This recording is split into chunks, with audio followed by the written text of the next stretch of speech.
Мајка. Српска народна приказна. Си биле две сестри и кога станале девојки, многу рано се омажиле. На постарата сестра Бог и подарил неколку дечиња, додека помладата немала ниту едно.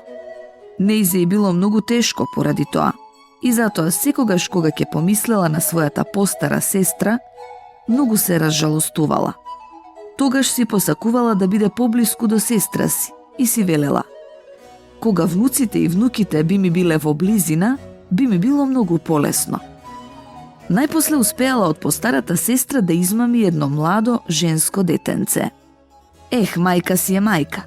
На сестра и не и било лесно да го преболи своето детенце, но се тешела со зборовите: таа е кај своји луѓе, значи исто како е да е со мене.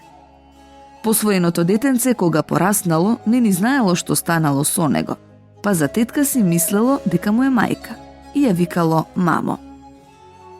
И така времето си врвело, и само што не си завртел, а изминала една година. Минала и втората, и третата, и повеќе години откако детенцето го посвоила тетка му. Еднаш постарата сестра се наканила да појде на гости кај својата помлада сестра. Срцето ја влечело малку кон сестра си, малку кон детенцето, но повеќе кон него. Само што пристигнала, сестра ја дочекала со радост. О, Боже, никаде нема поубаво место од местото на незината родена сестра. Таа поседела некое време, а девојчето веќе пораснало.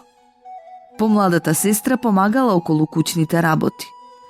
Еднаш и се случило да заборави да го исчешла девојчето, така што тоа на својата вистинска мајка и рекло да ја исчешла.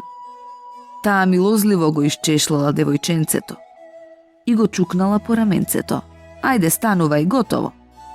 Тогаш девојченцето и рекло: леле тето, колку ти е тебе лесна раката, а на мајка ми некако и е потешка од твојата. Кога слушнала, мајката толку се разжалостила што солза и капнала под окото. А како да не, па има ли поголем пријател од мајката? Само кога ќе се спомене нејзиното име, мајка, устата се полни со радост. Макар и тетка да е, сепак е туѓа.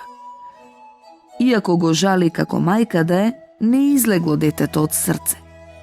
Сестрата ништо не проговорила, туку кога си заминувала, го повела и детето со себе. Помладата сестра ја молела да не го зема девојчето, но таа за жива глава не попуштала, туку и рекла: не зборувај, мила сестричке, кога не знаеш што значи свое дете и што е мајчино срце.